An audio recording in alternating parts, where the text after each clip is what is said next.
Kia ora, I'm Sharon Brett-Kelly. Today on The Detail, what it's like to have a baby in New Zealand. A young Aotearoa couple say they feel lucky that an obstetrician happened to be on duty at Whakatane Hospital last month when they needed an emergency cesarean to save their baby's life. We asked him what would have happened, if we would have had to go to Tauranga, and he said, I don't even want to think about it. That was his response. They fear, though, that other whānau may not be so fortunate. Now, there's no specialist obstetric services in the district where around 650 babies are born every year. Labour MP Jenny Anderson says Te Whatu Ora's backtrack on opening a special care unit for sick babies in Wellington's Hutt Valley is unacceptable. The special care baby unit isn't operating in the hut when it was clearly stated that it would be open and operating by this time. What these two stories say about the state of maternity services today. The problems at Hutt are not unique to Hutt Valley. The Health Ministry's own figures released in the workforce report from a couple of years ago showed that midwifery has the worst workforce shortages of any profession. The midwives who are working, we've got an ageing population, heaps of them are nearing retirement age, and then also there's a high dropout for students. Many of whom are women of childbearing age, so sometimes they're dropping out to have babies, but also among newly qualified midwives there's a huge attrition rate there because they're finding it's actually quite hard to make a living as a lead maternity carer. We'll hear more from RNZ's Ruth Hill on the saga of Lower Hutt's birthing unit, but first to Alison Eddy, head of the New Zealand College of Midwives, about what happens when you give birth. Depends where you live. In an ideal world, every woman and their family would be able to choose a midwife to be their lead maternity carer, is the model that it's called, and it's basically midwives working in small group practices providing, sort of caseload care, 24/7 availability throughout pregnancy, labour and birth and the postnatal period. They interact with specialist obstetric service, GPs, childcare, other health professionals to make sure that, all the care that is needed is provided. So that's the model that we all know and love. It's actually the model that's recommended by the World Health Organization. In fact, they've just published a guide trying to help countries move to this model. We're seeing it increasingly becoming adopted in Australia, for example. But what we've seen because of workforce shortages and I would say sort of resourcing issues over many, many years, that care is not universally available in every community in New Zealand. They're usually based out of hospital systems or hospital services. So you turn up at the hospital and the midwives and doctors that are rostered on during the period that you're there would, help you have your baby. There's a growing portion of women that we know are receiving this sort of more fragmented care because of the workforce issues, I think, and just the challenges that the system is facing. And do you have any idea what percentage of women can access the LMCs, the lead maternity carers? That's a really interesting question. What we know anecdotally that it really varies by region. Some regions are, much more challenged than others with the workforce. We understand that the Health New Zealand has commissioned a report to look at this because they're interested to know what they need to do to strengthen the system and stabilise it and support it as well. That report hasn't been published yet, so we don't know exactly what that says, but they've looked at the way midwives claim fees across this. It's called the Section 94 notice because that's sort of a proxy to tell us, how many women are accessing the care from the community-based service. But I think in some regions it's a lot less than others, and in some regions it's probably 100%, for example. So it varies, very dependent on would be getting continuity of care, pretty much, from a community-based midwife. Yeah.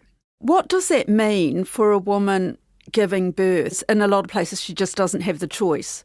That's an unfortunate consequence, you're right. So a woman finds out she's pregnant or suspects she's pregnant and tries to find a midwife, and simply there is just nobody available. There is a service, though. The hospital is required to provide a default service, so there is always a maternity service available. It just might mean the woman has to travel to the hospital for a clinic-based care.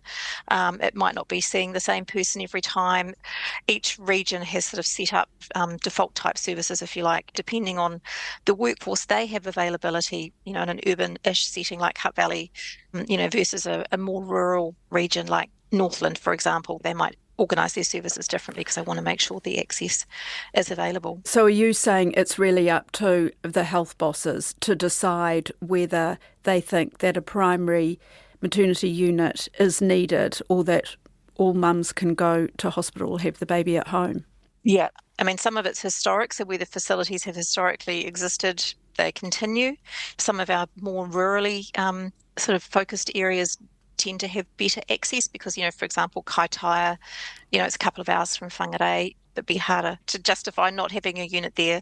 But some of our big urban centres where there's a big tertiary hospital, or even some of our large secondary size centres, there simply aren't these primary units available, and there's not much will to invest in them because there's never enough resources and money. So this is never an area of the health system that's prioritised for these units often. So this really means that New Zealand is going backwards, isn't it, in terms of maternity care? I mean, what the WHO is recommending with the lead maternity carers and those kind of special birthing units, we just aren't able to provide those all over the country, or the Health New Zealand is unable to fund those.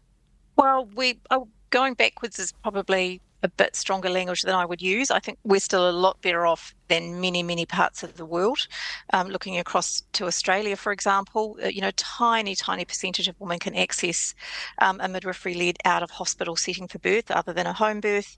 Home birth isn't necessarily funded from the public purse as it is here. Probably less than 20% of women are getting a known midwife looking after them. But I think COVID was when we really started to see the cracks appearing across our health system. Maternity is just like any other service. The workers are tired. We don't have enough of them. There's not resourcing for new things. We're really just sort of running on an empty tank, really. And the way that's manifested in our maternity service is these sort of workforce shortages, reluctance or resistance to new investment for new facilities or new services to make sure that we've got equitable access to these sort of facilities throughout the country, or equitable access to lead maternity carers. Are they seen as a luxury now? The birthing units, by some of the funders. But, it's a trade-off constantly, isn't it, about what the health dollar is spent on, and it really comes down to what you prioritise. So it's no joke in Lower Hutt that if you even suspect you're pregnant, you're desperately searching for a community midwife. They're so scant. But it wasn't always like that. For a very short time, women had choices about where to give birth: at home, in hospital, or at the charity-run Te Awa Kairangi Birthing Centre. That centre's now empty after Health NZ shelved plans to take it over. But it's a story of one community's passionate fight for the best maternity care. RNZ's Ruth Hill picks it up from here. These so-called primary birth units, they're intended to be an option for women with uncomplicated pregnancies. So if you're in a primary birth unit, you're less likely to require medical interventions, but it's also, as you can imagine, a more peaceful environment than a busy tertiary hospital to have your baby. And this beautiful 12-room facility, and it was beautiful. I also offered mothers 2 days postnatal care for rest, breastfeeding support and mother-baby education, which is not something you get in a tertiary hospital these days. It's pretty much you're pushed out as soon as you've pushed that baby out.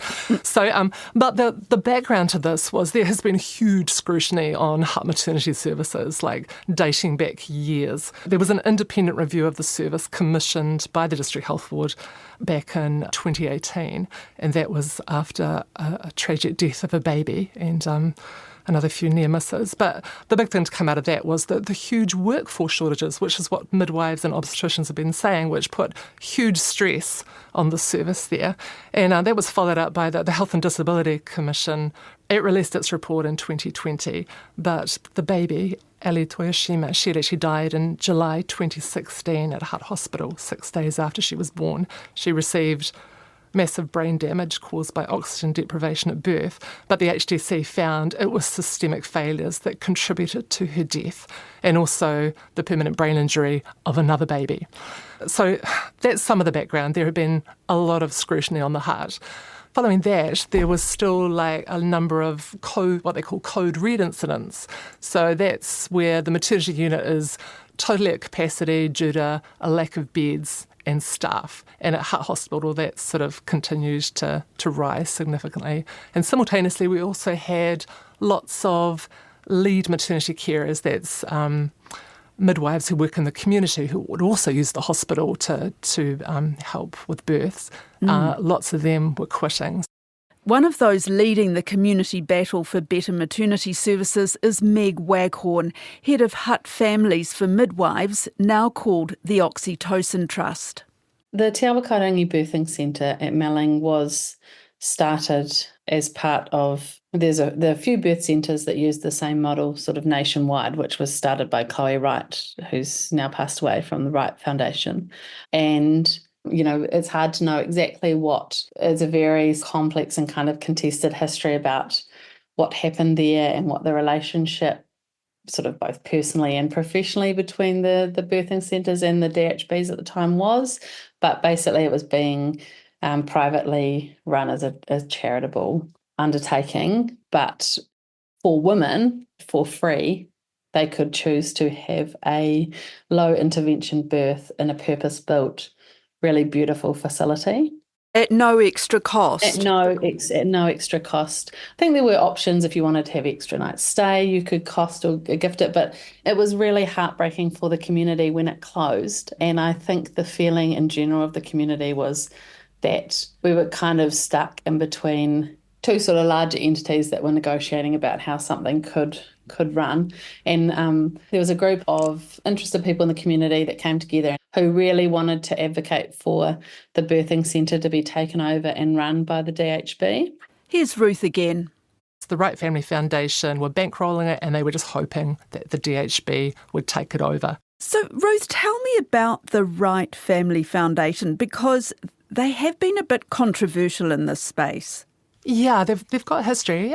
So Chloe Wright, who she actually died in September 2023, but she was a very well-known philanthropist, huge advocate for new mothers. She actually grew up in a state house in Lower Hutt herself, in a family of 9, had 5 children of her own.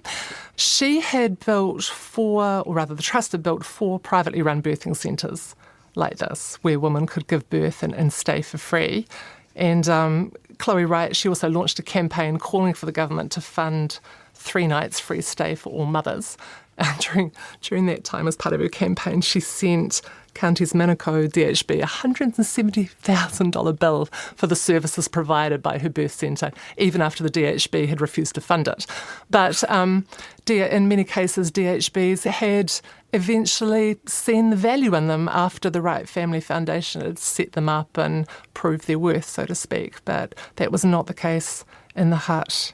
Yeah, what happened? When did things start to go wrong? I'd have to say there was probably never any love lost between them. I mean, the DHB was clear from the start it never had any intention of funding it, but I have some sneaking sympathy for them that they were sort of made out to be the bad guys in this, because there was just such a community backlash when it was announced that the Wright Family Foundation was pulling out.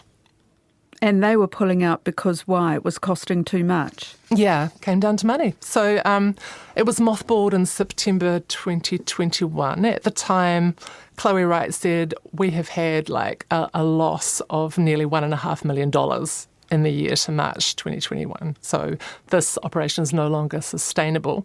As you can imagine, that did prompt this community outcry. So there was a last-ditch appeal to try and rescue the centre, but Capital and Coast District Health Board at the time declined to approve what they wanted, which was a fee-for-service contract. There was this really fiery DHB meeting in September 21, and at the time there was this lobby group, Hut Families for Midwives, that had done this analysis which claimed the birthing centre had saved the DHB more than $3.4 million since it opened in July 2018, just because, those women didn't have to give birth at the hospital. Also, as you can imagine, all the politicians weighed in, but the DHB's chief executive, Fiona Duggan, she was very clear, look, this is a commercial business. It's not going to get any DHB funding for its birthing services. We're focused on redesigning our own facility, and we're all about, that we think that's going to improve equity and services for people in the valley. That was a pretty brutalising experience, is how I'd characterise it, for the community. We attended lots of meetings with DHB people and politicians and things like that, and I'd say that the general kind of feeling that people were given was really that this was like a nice to have, that was kind of like a nice little added extra and wasn't core service and didn't fit within what could be provided to women in the Hutt Valley. You felt that was the message, from the DHB? I did feel like that, and there's no magic pot of money, etc., but it definitely was kind of the feeling that this wasn't high priority, and it was a very complex relationship between the organisation that had set up the birthing centre and the DHB. Then in 2022, fresh hope. November 2022, there was this exciting announcement that the DHB was taking over the lease for the centre, not to run it as a birth centre, but they were going to repurpose it as the district's first standalone community-based transitional care unit, and that's for really sick little babies and their families to be supported while they're after they've moved out of neonatal intensive care or specialist care, but not quite ready to go home. They had this event that was put on by RNZ and the Right Foundation. There was bubbles and nibbles, and they had, some really inspiring speakers like neonatologists and a nurse who was heading some of this work and came and talked about how it was going to be so wonderful for the Hutt that we'd have this solution for us. Yeah, and it was this beautiful partnership between the DHB and the Right Family Foundation. Who still own the building? Yes, and my understanding is they still own the building. But it never went ahead. I mean, we've just heard that this whole thing has been quietly shelved. Yes, so like I said, it was meant to open halfway through last year. Never did.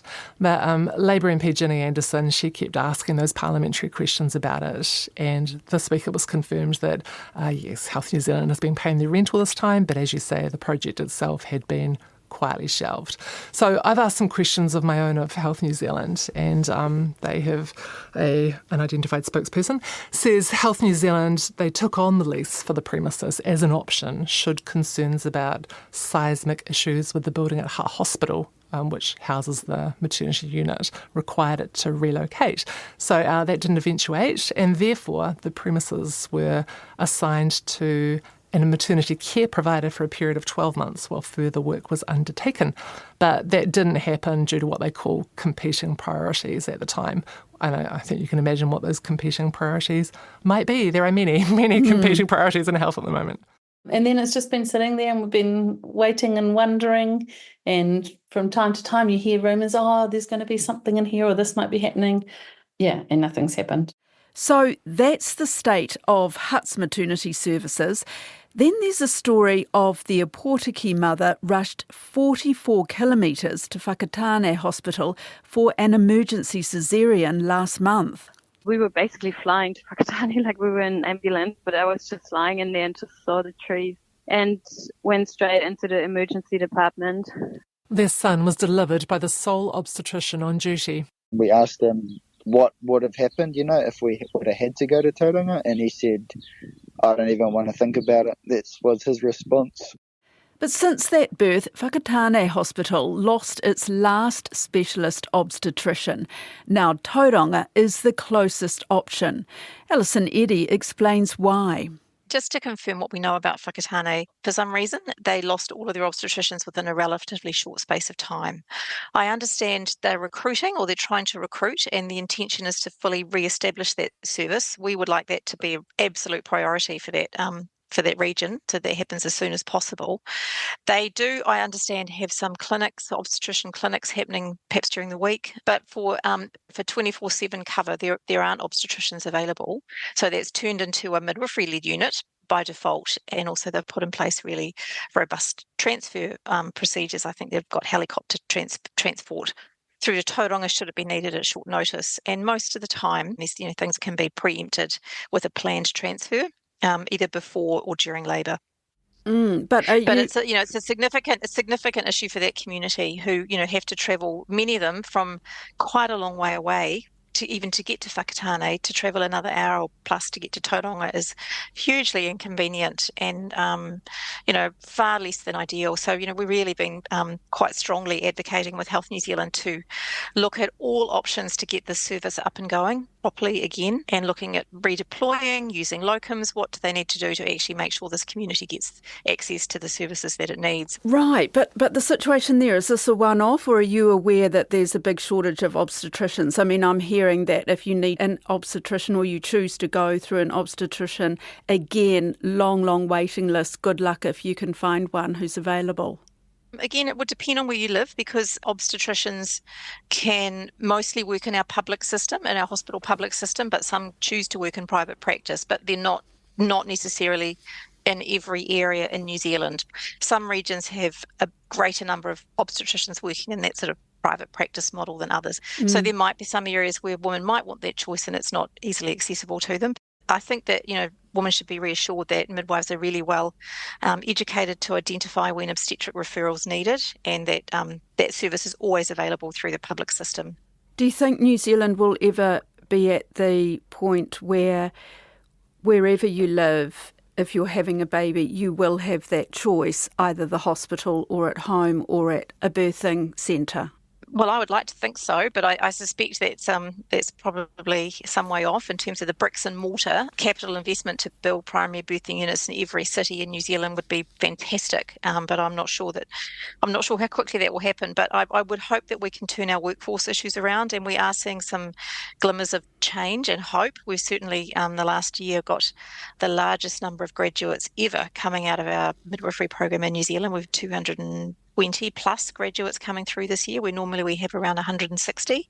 So that's a really, really encouraging sign. We're going to hopefully maintain that number of graduates coming through in the future. So I think we're certainly some glimmers of hope happening for sure.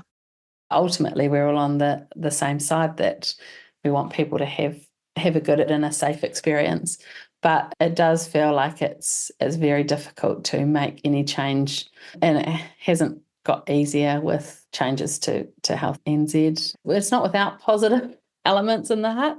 It's been really heartening, for example, to see some new midwifery practices opening up. We've got a couple of new midwife practices that are focusing on providing care to Māori and Pacifica women. There's been, for example, antenatal classes starting that are targeted at LGBTQI plus parents. So there's these little sparks of positivity, but they're pretty much all community driven.